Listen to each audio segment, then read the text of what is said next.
इतिहास के पन्नों में कुछ तारीखें ऐसी होती हैं जो सिर्फ दर्ज नहीं होती बल्कि अपने साथ गहरे जख्म और अनगिनत सवाल छोड़ जाती हैं। भारत की पहली महिला प्रधानमंत्री श्रीमती इंदिरा गांधी का कार्यकाल भी कुछ ऐसी ही ऐतिहासिक, साहसिक और साथ ही बेहद विवादित घटनाओं का गवाह रहा है। उन्हीं विवादों और त्रासदियों के केंद्र में है ऑपरेशन ब्लू स्टार। इस कहानी की जड़ें अचानक 1980 के दशक में नहीं पनपी। इसकी शुरुआत उसी दिन हो गई थी जब 1947 में भारत को आजादी मिली और धर्म के आधार पर पाकिस्तान का निर्माण हुआ। पंजाब, जिसने विभाजन का सबसे बड़ा दर्द सहा था, वहां एक नए राजनीतिक और सामाजिक असंतोष ने जन्म लेना शुरू कर दिया था। विभाजन के तुरंत बाद ही पंजाब के कुछ सिख बहुल क्षेत्रों में एक अलग देश खालिस्तान की दबी दबी सुगबुगाहट शुरू हो गई थी। 70 का दशक आते आते पंजाब की राजनीति में उबाल आने लगा था। हरित क्रांति ने पंजाब को आर्थिक रूप से तो समृद्ध कर दिया था, लेकिन राजनीतिक और धार्मिक स्तर पर एक गहरी खाई बन रही थी। इसी दौर में शिरोमणि अकाली दल ने आनंदपुर साहिब प्रस्ताव पेश किया, जिसमें पंजाब के लिए अधिक स्वायत्तता और अधिकारों की मांग की गई थी। हालांकि शिरोमणि अकाली दल का मुख्य नेतृत्व एक अलग देश के पक्ष में नहीं था और उनकी मांगे भारतीय संविधान के दायरे में थीं। लेकिन इसी राजनीतिक उठापटक के बीच कट्टरपंथी आवाजें, जिन्हें पहले अधिक महत्व नहीं दिया जाता था, वे धीरे धीरे राजनीतिक शून्यता का फायदा उठाकर मजबूत होने लगी। जब मुख्य धारा की राजनीति लोगों की आकांक्षाओं को संभालने में विफल होती है तो कट्टरवाद जन्म लेता है, और यही पंजाब में हुआ। फिर आया 1980 का दशक। ये वो दौर था जिसने पंजाब की शांत हवाओं में बारूद घोल दिया। पंजाब के राजनीतिक पटल पर एक नए चेहरे का उदय हुआ। जरनैल सिंह भिंडरावाले, दमदमी टकसाल के प्रमुख के रूप में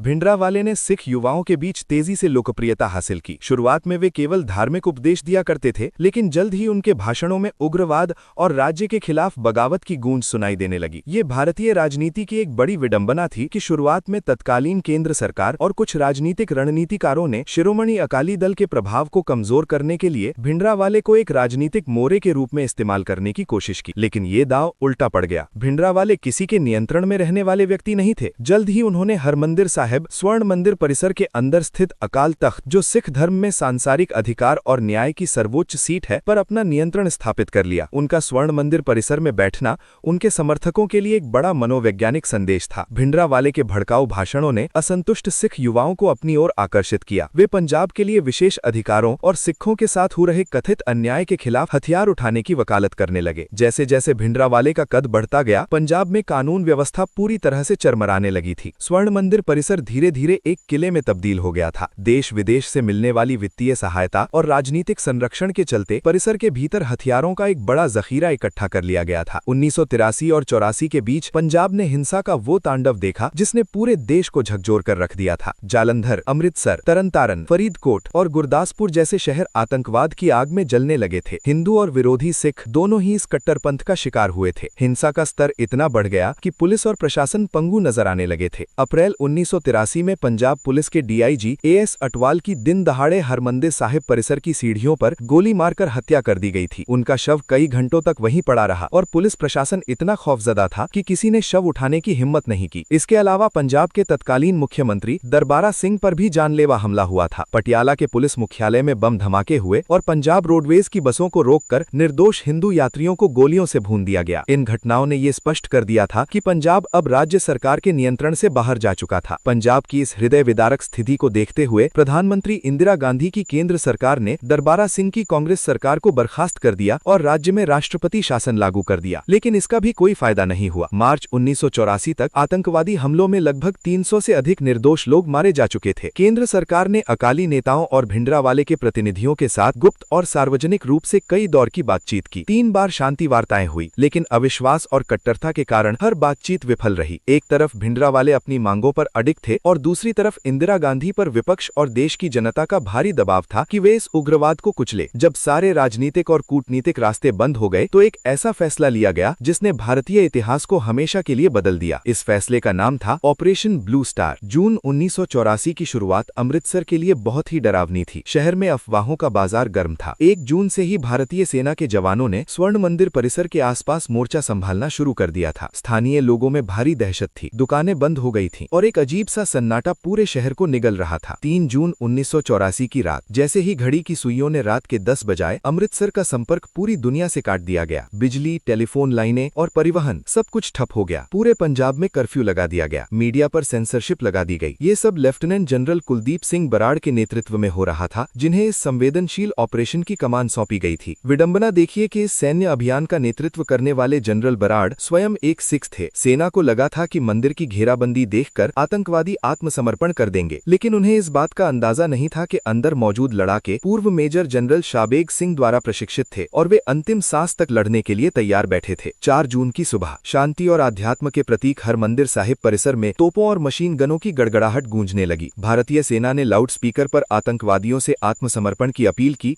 लेकिन जवाब में गोलियों की बौछार आई। सेना ने शुरुआत में पैदल सेना को अंदर भेजा, लेकिन भिंडरावाले के लड़ाकों ने अकाल तख्त और परिक्रमा की ऊंची इमारतों से स्नाइपर और मशीन गनों से सेना पर भारी गोलाबारी की। मंदिर की वास्तुकला आतंकवादियों के लिए एक अभेद्य किले का काम कर रही थी। भारतीय सेना के कई जवान शहीद हो गए थे क्योंकि उन्हें हरमंदिर साहिब मुख्य मंदिर की तरफ गोली चलाने की सख्त मनाही थी। जब स्थिति सेना के नियंत्रण से बाहर होने लगी और कैजुअल्टी बढ़ने लगी तो 5 और 6 जून की दरमियानी रात को एक बहुत ही कड़ा और दर्दनाक फैसला लिया गया। मंदिर परिसर में विजयंत टैंक और भारी तोपें उतारी गईं। टैंकों के गोलों ने अकाल तख्त की इमारत को भारी नुकसान पहुंचाया। 6 जून को भीषण गोलीबारी और तबाही के बाद सेना ने अकाल तख्त के तहखाने में प्रवेश किया। वहां कई अन्य शवों के बीच जरनैल सिंह भिंडरावाले का शव बरामद हुआ। इसके साथ ही सशस्त्र विद्रोह का वो नेतृत्व समाप्त हो गया, लेकिन कीमत बहुत भारी चुकानी पड़ी। पवित्र अमृत सरोवर, जिसका जल हमेशा शांति का संदेश देता था, वो मलबे, बारूद और खून से लाल हो चुका था। 3 दिन चले इस खूनी संघर्ष के बाद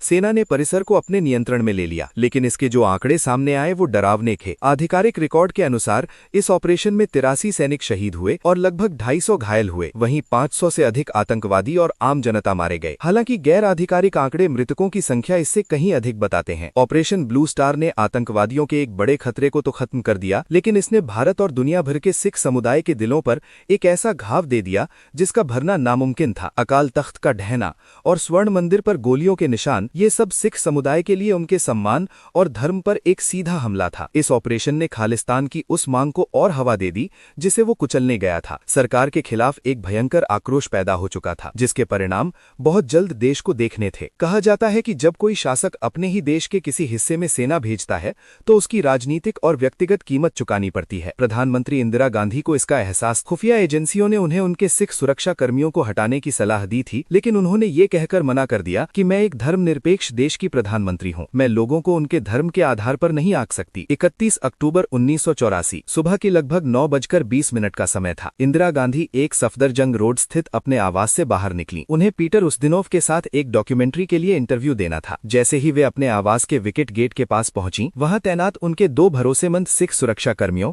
सब इंस्पेक्टर बेअंत सिंह और कांस्टेबल सतवंत सिंह ने अपनी बंदूकें तान लीं। ये दोनों ऑपरेशन ब्लू स्टार से गहरे गुस्से में थे। बेअंत सिंह ने अपनी सर्विस रिवॉल्वर से इंदिरा गांधी पर 3 गोलियां दागीं। जैसे ही वो जमीन पर गिरी, सतवंत सिंह ने अपनी स्टैंड गन से उन पर 30 गोलियों की बौछार कर दी। भारत की सबसे शक्तिशाली प्रधानमंत्री अपने ही घर के आंगन में लहूलुहान पड़ी थीं। फायरिंग के तुरंत बाद अन्य सुरक्षा कर्मियों ने दोनों हमलावरों को पकड़ लिया। क्रॉस फायरिंग में बेअंत सिंह वहीं मारा गया, जबकि सतवंत सिंह गंभीर रूप से घायल होकर गिरफ्तार हो गया। बाद में 6 जनवरी 1989 को सतवंत सिंह और एक अन्य साजिशकर्ता केहर सिंह को तिहाड़ जेल में फांसी दे दी गई। इंदिरा गांधी को तुरंत एम्स ले जाया गया, लेकिन दोपहर 2 बजे के करीब आधिकारिक तौर पर उन्हें मृत घोषित कर दिया गया। इंदिरा गांधी की हत्या ने देश में एक ऐसा भूचाल ला दिया जिसकी परिणति 1984 के सिख विरोधी दंगों के रूप में हुई, जो भारतीय इतिहास का एक और अत्यंत काला अध्याय है, जिसमें हजारों निर्दोष सिखों को अपनी जान गंवानी पड़ी। ऑपरेशन ब्लू स्टार और इंदिरा गांधी की हत्या की ये कहानी सिर्फ एक राजनीतिक घटना नहीं है, ये इस बात का गंभीर सबक है